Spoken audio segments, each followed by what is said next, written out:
Hello students, this is your day 2 of JEE Direct. Today again we will take the PYQs related to dual nature of matter and radiation.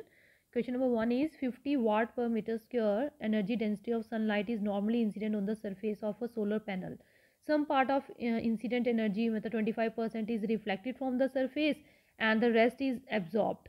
The force exerted on 1 meter square surface area will be close to. तो बेटा आप सबको पता है partially reflecting and absorbing surface जो होती है for perfect for a partially reflecting and absorbing surface उसके लिए जो फोर्स होती है वो किसके बराबर होती है L plus R I A upon C. ठीक है 1 sorry this is 1 plus R I this is I A upon C. ठीक है तो डाल दीजिए 1 प्लस रिफ्लेक्टेड पार्ट कितना है 25%. तो मीन्स 25% मीन्स 25 अपॉन 100 तो मीन्स 0.25 इंटू आई इंटेंसिटी आपको दी है कितनी 50 इंटू ए एरिया कितना दिया है 1 मीटर स्क्वायर अपॉन सी क्या है वेलोसिटी ऑफ लाइट 3 इंटू 10⁻⁸. तो बेटा जब आप इस पूरे को कैलकुलेट करेंगे your answer comes out with 20 into 10⁻⁻8 newton. तो ये कितना है A part is the correct option. Clear. तो बेटा आप सबने ये भी पढ़ा होगा कि जो रेडिएशन प्रेशर होता है इसको एक अलग तरीका भी है निकालने का. जैसे रेडिएशन प्रेशर जो होता है आपका या मोमेंटम इम्पार्टेड पर सेकेंड पर यूनिट एरिया. रेडिएशन प्रेशर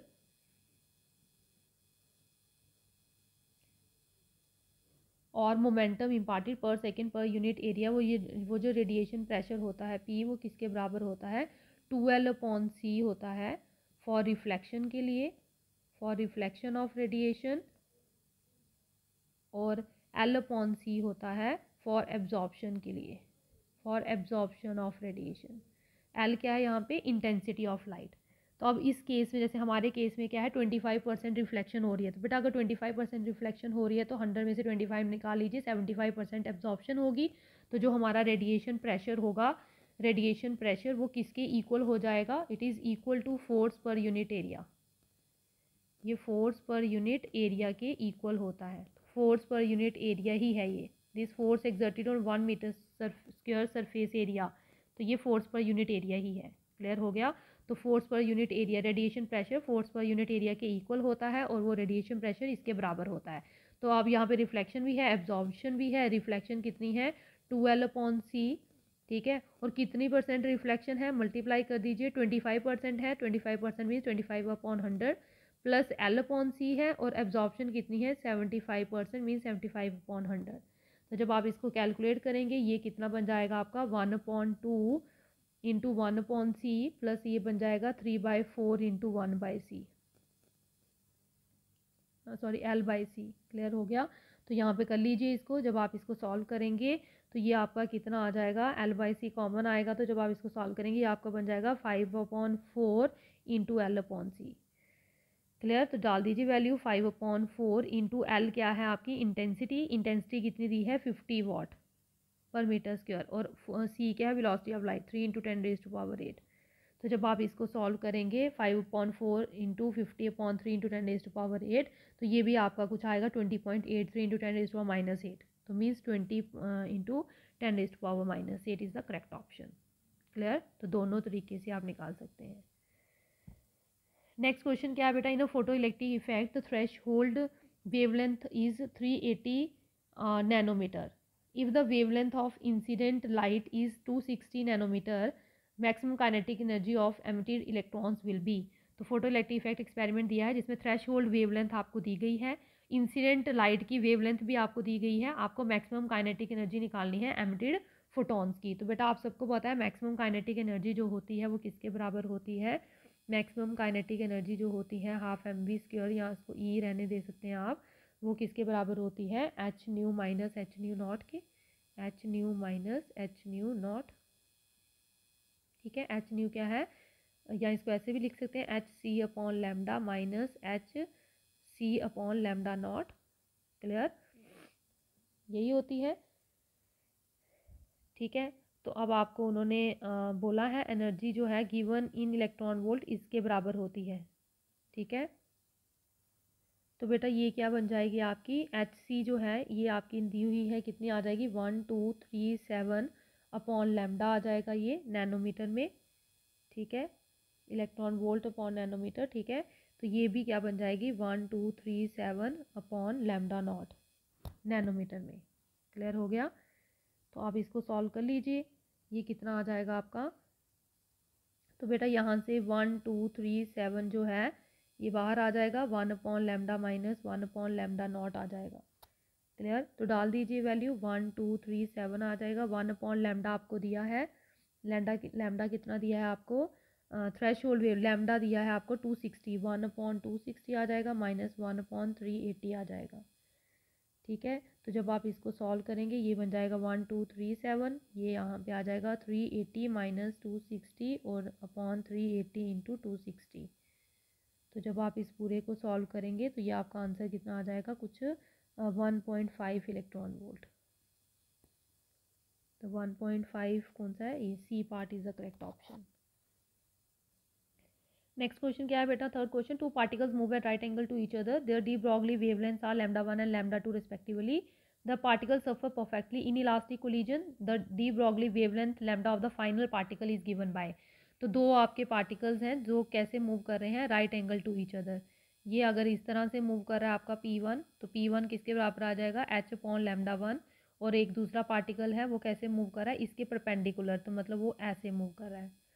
ठीक है, तो ये आपका P2 आ गया, ये किसके बराबर आ जाएगा H/λ2। दोनों के बीच में एंगल कितना है 90 डिग्री। क्लियर हो गया? तो बेटा उन्होंने बोला इनका रिजल्टेंट निकालिए।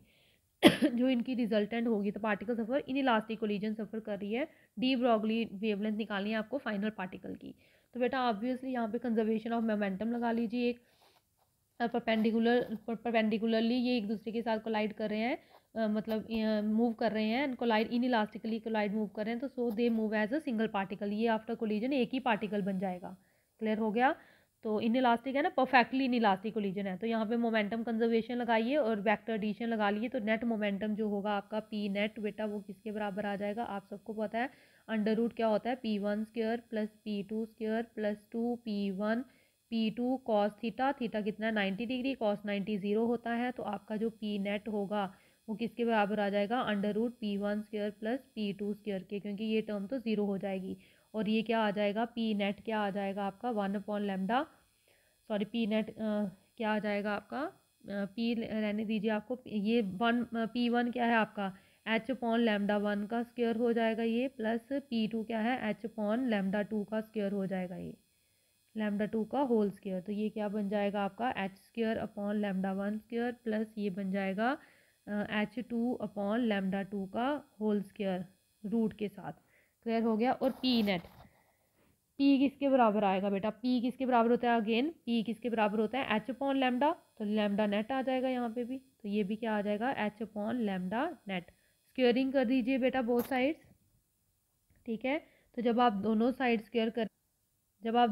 स्क्वायर करेंगे तो क्या आ जाएगा H/λ नेट का whole square is equal to, इसका स्क्वायर करेंगे तो ये बन जाएगा H/λ1 का स्क्वायर प्लस H2 का स्क्वायर अपॉन λ2 का स्क्वायर। तो बेटा H² दोनों साइड हैं, कॉमन लेके कैंसिल आउट हो जाएंगे, तो ये क्या आ जाएगा 1/λ नेट का स्क्वायर या lambda square is equal to 1/λ1 square plus 1/λ2 square. तो ये कौन सा ऑप्शन है, A part is the correct option. 1/λ square is equal to 1/λ1 square plus 1/λ2 square. Next question number fourth क्या है, an electron mass m with initial velocity v is equal to v naught I cap plus v naught j cap in an electric field E is equal to minus E not k cap if lambda naught is initial de Broglie wavelength of electron then its de Broglie wavelength at time t is given by। तो बेटा आपको time T पे D Broglie wavelength निकालनी है। Initial D Broglie wavelength lambda electron की आपको दी गई है, वो कितनी है लैम्डा नॉट है। ठीक है, तो आपको इनिशियल वेलोसिटी भी दी गई है, तो आपको क्या निकालना है, आपको डी ब्रॉगली वेवलेंथ निकालनी है, फाइनल डी ब्रॉगली वेवलेंथ निकालनी है टाइम टी के ऊपर। तो बेटा आप सबको पता है यहाँ पे इनिशियल वेलोसिटी v कितनी दी गई है आपको, v naught I cap plus v not J cap. Clear? तो आप यहाँ से इनिशियल वेलोसिटी निकाल सकते हैं। क्या है इनिशियल वेलोसिटी, कैसे निकलेगी, मैग्नीट्यूड निकालने सबको आता है। कितना बन जाएगा ये वी नॉट का स्क्वायर प्लस वी नॉट का स्क्वायर अंडर रूट के साथ। क्लियर, ये इसी तरह से निकलेगा ना। अगर आपको मॉड निकालना है तो under root v naught square plus we naught square, तो ये कितना बन जाएगा अंडर रूट 2 वी नॉट का स्क्वायर। तो बेटा वी नॉट तो बाहर आ जाएगा, अंडर रूट 2 ऐसे ही रहेगा। ये इनिशियल वेलोसिटी आ गई। क्लियर, तो इनिशियल वेलोसिटी आपको कितनी दी है, v is equal to v naught I cap plus we naught J cap. Acceleration बेटा अब आपको सबको पता है एक्सेलरेशन किसके बराबर होती है, q E naught upon m, पढ़ी है आपने ये। तो क्यू यहाँ पे कितना है, चार्ज ऑफ इलेक्ट्रॉन, ऐसे माइनस होती है, चार्ज इलेक्ट्रॉन का भी माइनस होता है इसलिए प्लस हो जाएगा, ई नॉट अपॉन एम। क्लियर हो गया। तो इक्वेशन यूज़ कर लीजिए, फाइनल वेलोसिटी v किसके बराबर आ जाएगी, u प्लस ए टी के। ठीक है, u कितनी दी है आपको उन्होंने, V naught I cap plus we naught J cap, और प्लस a कितनी है, E naught upon m into T भी है, और ये कितनी आ जाएगी एक्सेलरेशन आपकी k कैप। क्यों आएगी बेटा के कैप, क्योंकि इलेक्ट्रिक फील्ड है ना, तो आप सबको पता है अगर इलेक्ट्रिक फील्ड है तो जो आपकी एक्सेलरेशन होती है, electron is always accelerated opposite to electric field. Electron जो होता है वो इलेक्ट्रिक फील्ड के अपोजिट डायरेक्शन में आता है। तो अगर इलेक्ट्रिक फील्ड जो है वो के कैप की डायरेक्शन में है, मीन्स के एक्सिस में है, तो जो माइनस के है तो वो पॉजिटिव के होगी, अगर पॉजिटिव है तो वो नेगेटिव के डायरेक्शन में होगी, अपोजिट होगी। तो इसलिए जो एक्सेलरेशन हमारी आएगी वो ई नॉट अपॉन एम के कैप, वो के की डायरेक्शन में आएगी। ठीक है, क्योंकि यहाँ पे माइनस के नॉट के कैप है, यहाँ पे के कैप आ जाएगा। क्लियर हो गया। तो एक्सेलरेशन जो है ई जो है वो माइनस ई नॉट के कैप है, तो इलेक्ट्रॉन जो है it is accelerated opposite to electric field. Clear, तो इसलिए वो पॉजिटिव के कैप आ जाएगा। क्लियर हो गया। तो ये आपकी इक्वेशन बन गई फाइनल वेलोसिटी की। क्लियर, तो मैग्नीट्यूड निकाल लीजिए फाइनल वेलोसिटी का। जैसे आपने ये इनिशियल वेलोसिटी निकाली, फाइनल वेलोसिटी का मैग्नीट्यूड क्या आ जाएगा, वी नॉट का स्क्वायर प्लस वी नॉट का स्क्वायर प्लस के कैप के साथ वाला, means E naught upon m into t का होल स्क्वायर। तो ये क्या बन जाएगा, 2 वी नॉट का square plus E square E naught square T square upon m square. Clear, under root के साथ। तो क्लियर, तो यहाँ पे बेटा क्या आ जाएगा आपका, आप इस यहाँ पे वैल्यू डाल सकते हैं। बेटा मैंने क्या किया, मैंने यहाँ पे भी वी नॉट स्क्वायर से डिवाइड कर दिया है और यहाँ पे भी वी नॉट स्क्वायर से डिवाइड कर दिया है। तो ये कैंसिल हो जाएगा, क्या बच जाएगा, under root 2 plus E square E naught square T square upon m square we naught square. Clear, तो ये मेरी वेलोसिटी आ गई एट टाइम टी। अब बेटा आप डी ब्रॉगली वेवलेंथ निकाल लीजिए इलेक्ट्रॉन की एट टाइम टी। तो सबको पता है डी ब्रॉगली वेवलेंथ लैम्डा किसके बराबर होता है, lambda is equal to h upon p. तो ये क्या आएगा, एच अपॉन पी क्या होता है, मास इनटू वेलोसिटी। तो डाल दीजिए वैल्यू, क्या आ जाएगा, which implies lambda is equal to h upon m, और वी की वैल्यू डाल दीजिए कितनी है, अंडर रूट 2 प्लस कितनी आ जाएगी, 2 plus E square E naught square T square upon m square we naught square. Clear, तो बेटा यहाँ पे आपकी जो याद रखिएगा ये आपकी लैम्डा निकली है।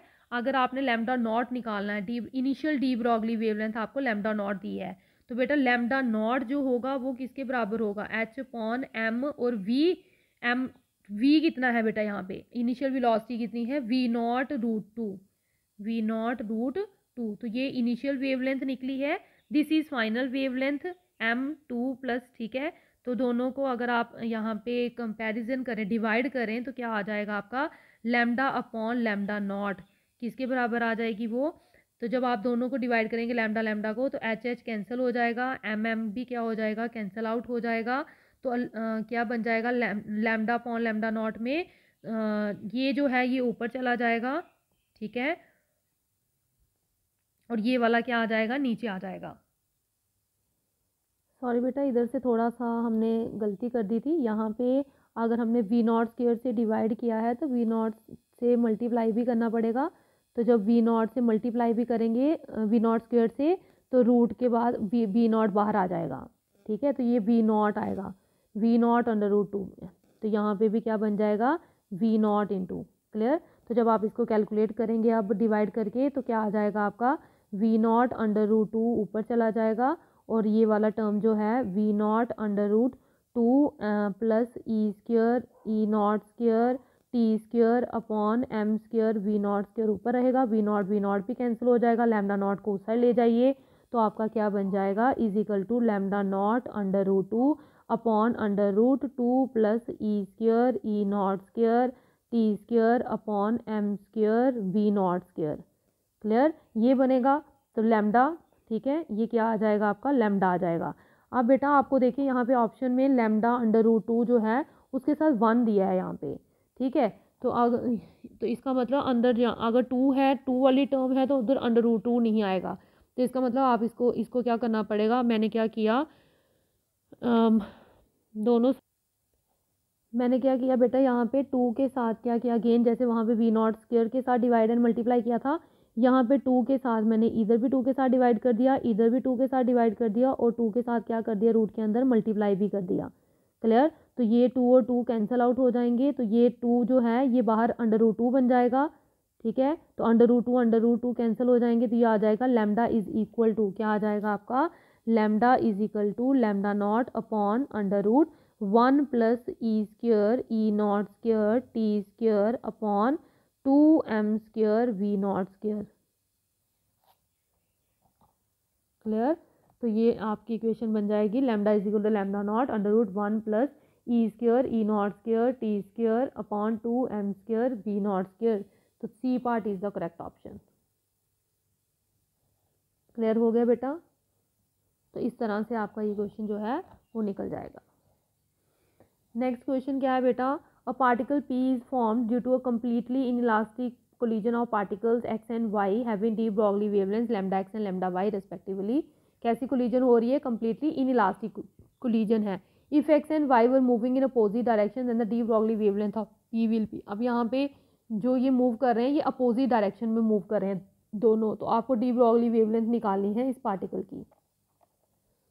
तो बेटा यहाँ पे इन्होंने क्या बोला है, मूविंग इन अपोजिट डायरेक्शंस। तो अगर बेटा ये अपोजिट डायरेक्शंस में मूव कर रहे हैं तो ऑब्वियसली जब ये अपोजिट डायरेक्शन में मूव कर रहे हैं तो इनका जो change in momentum p x minus p y जो होगा वो आपका नेट मोमेंटम के पार्टिकल के बराबर होगा।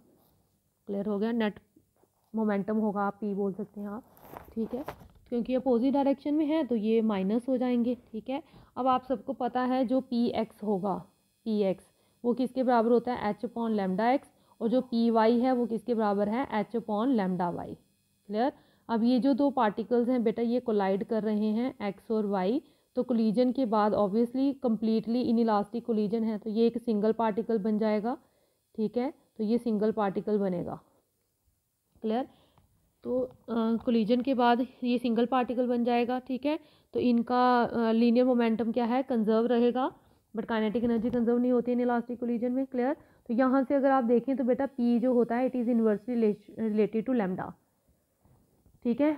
तो जब आप इसको निकालेंगे अब आपका पी जो है वो किसके बराबर आ जाएगा, पी एक्स की जगह पे क्या आ जाएगा बेटा आपका p is equal to p x minus p y था, ऑब्वियसली मैंने अभी बताया, ये बन जाएगा 1 upon lambda is equal sorry लिख लीजिए एच अपॉन लैम्डा, और ये पी एक्स क्या आ जाएगा H upon lambda X minus ये आ जाएगा एच अपॉन लैम्डा वाई। तो बेटा एच एच सारी जगह से कैंसिल हो जाएंगे, तो 1 अपॉन लैम्डा किसके बराबर आ जाएगा आपका 1 upon lambda X minus 1 upon lambda Y. तो यहाँ से आप एलसीएम ले सकते हैं, lambda X plus lambda x into lambda Y आ जाएगा और ये बन जाएगा lambda Y minus lambda X. Clear, तो आपको क्या निकालनी है डी ब्रॉगली वेवलेंथ लैम्डा निकालनी है, लैम्डा को उसका ले जाइए तो lambda x into lambda y upon lambda Y minus lambda x. तो ये आपका क्या बन जाएगा आंसर, ठीक है। तो ये कौन सा आंसर आ रहा है आपका lambda Y minus lambda x.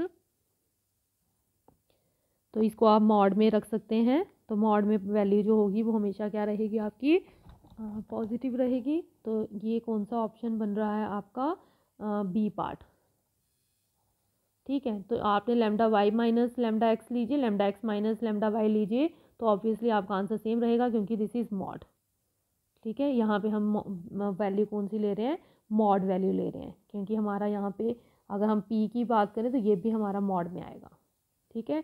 तो ये सारे हमारे किस में आ रहे हैं, मॉड में आ रहे हैं।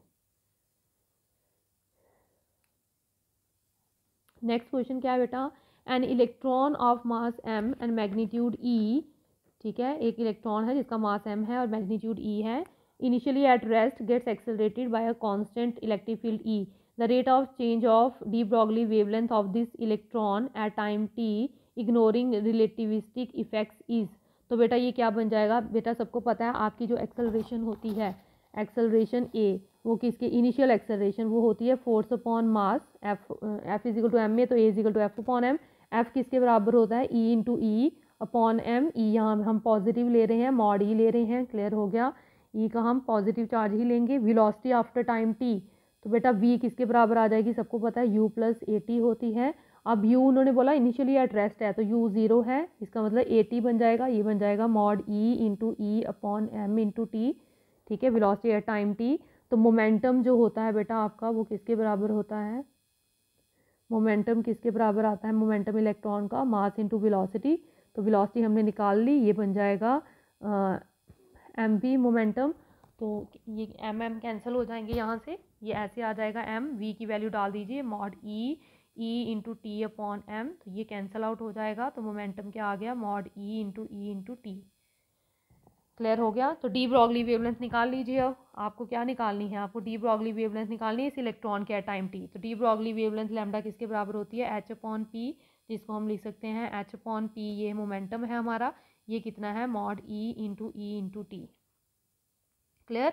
आपको rate of change of momentum निकालना है, क्या निकालना है, rate of change of momentum. ये सिर्फ आपका क्या निकला, मोमेंटम निकला।